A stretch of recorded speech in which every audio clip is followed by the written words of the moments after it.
Everybody, has a different duty. Oops, I didn't start. I think we got, let's see, it's 30, we got about 7 minutes, 7 or 8 minutes. Get it going around. Yes. What kind of problem does Montgomery County have with gangs, and do we have a gang division? Correct. We do have a gang, Montgomery County does have a gang division. It's under the sheriff's office, and they have deputies that track and monitor gang activity. I can speak for Precinct 4. We did have some gang activity in Precinct 4, and that's another part of the constable's office being proactive to try to lower that activity. We see graffiti and gang signs, and we have several different gangs, whether it may be a Aryan Brotherhood, white supremacists, or MS-13. So there's several different gangs that we have to deal with. And has there been a big increase along with the illegals that have been let out here in Montgomery County? I'm not aware. The jail probably would have that statistic on who's arrested and who's released from the jail or transported to immigration. Okay. In the past handful of years, we've almost got used to see really strange videos from kids with cell phones and some from dash cams and body cams. So do your guys have dash cams and body cams? And what's your view on allowing the public to video the things that you guys do? I've been waiting on that question. Our constable's office in Precinct 4 was one of the first departments within the county to have every deputy equipped with a body cam. And the way we did that, we went through our local improvement district, the East Montgomery County Improvement District, and we were able to gain funds from them to purchase every deputy a body cam. And we've had those implemented in place for over a year now. They've been a great tool. It leads back to transparency as well. The deputies have them all and they're monitoring. We have policies in place on how they're supposed to use them. With that comes a few burdens, and like one of the burdens may be the storage. The county has to have more storage space to house that information. How long do you keep them? We have a policy in place, and there's different times that it has to be kept for. If it's for evidence purposes, there's a certain amount of time. If it's just footage that's not involved in a case, there's a time frame for that as well. And you have any objection to citizens videotaping you guys? No, I have any objection, that's a citizen's right. Like right now? Yeah, like right now. Bye. 15 seconds.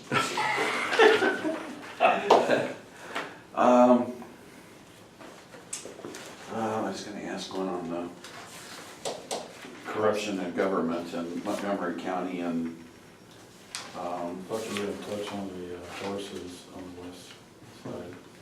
yeah, I could do that too. We have a problem in Montgomery County with hiring good old boys and loyalty to leadership instead of loyalty to taxpayers. I haven't seen it in your department, but I'm sure that you know that it's taking place in our county. Is there anything you can do about it, or would you do about it? Well, I'm glad you said that about our department. We've got some procedures in place. We have a hiring committee. The committee interviews people such as y'all doing here today, and they'll put forth the best candidate, the most qualified candidate, and then it'll go to another committee. And so they have to go through two processes. And as far as a good old boy, I want the most qualified person that can do the job, and that's who we'll hire. Good. Okay, we got about 3 minutes. Okay, actually, Bob stole half my question, because I like your answer on number 12, you got 4-person committee. So I guess I'm kind of curious, can you kind of give us a feel for the guidelines you've given your 4-person committee? You already gave a part of that, but how do you know that the 4-person committee is doing exactly what you're expecting them to do, unless you sit in on the interview process, or unless you videotape the interview process, or whatever? How do you know that they're following the guidelines you've set forth? Well, I have enough confidence in them people on that committee to look for the best, most qualified individual. And really, once a person's application makes it to that committee, it's already been through a background check. So it's really been through another process that, before it even makes it to a hiring committee. And once, you know, the background requirements, no criminal record, so different, you know, it may be, I'm not sure it is one, but may have to have a good driving history, for instance. So those are checks and balances that are in place before it even gets to that committee. They know that once they have that application, it's already been screened for certain things.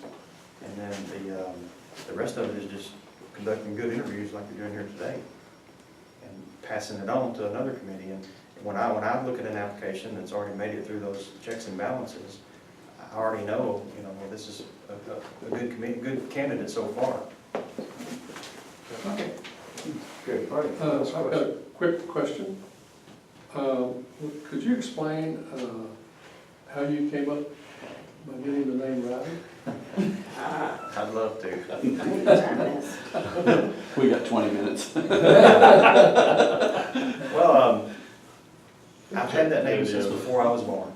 Really? When I was in my mom's womb, I was real active, and she would always say, always being rowdy.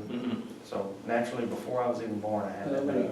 That's And great. I don't think I've lived up to it, and I didn't live up to it in high school or in my younger years. And you know, but I'm proud of that name, and my mom gave me that name, so. That's great. Cool. Okay. Well, that wraps up the Q&A, and you're welcome certainly to take up to 5 minutes if you like in closing.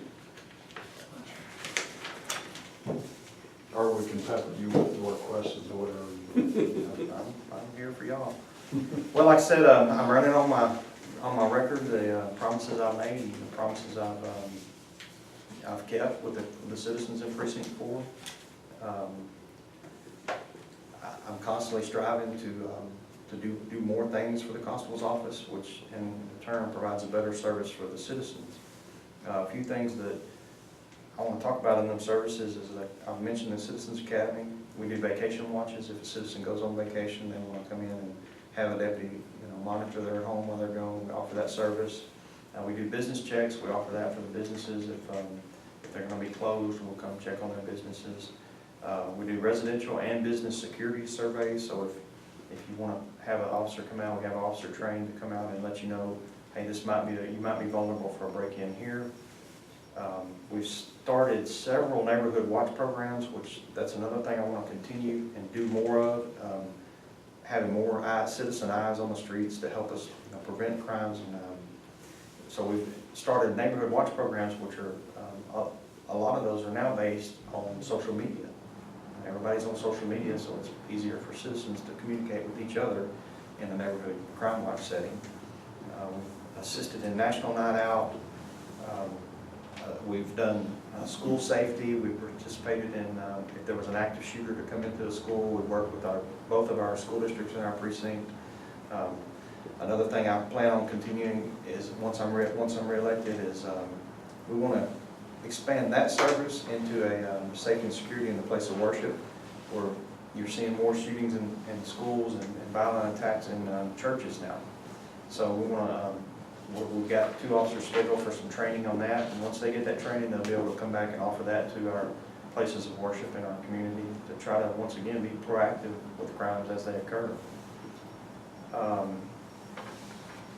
We've received numerous awards since I've been in office. A few of them just I've received the 100 Club Life Saving Award. Mothers Against Drunk Driving, we received their Outstanding Law Enforcement Agency Award last year. Another one I'm real proud of is Ted Poe recognized us for our efforts in reduction of crime and drugs in East Montgomery County.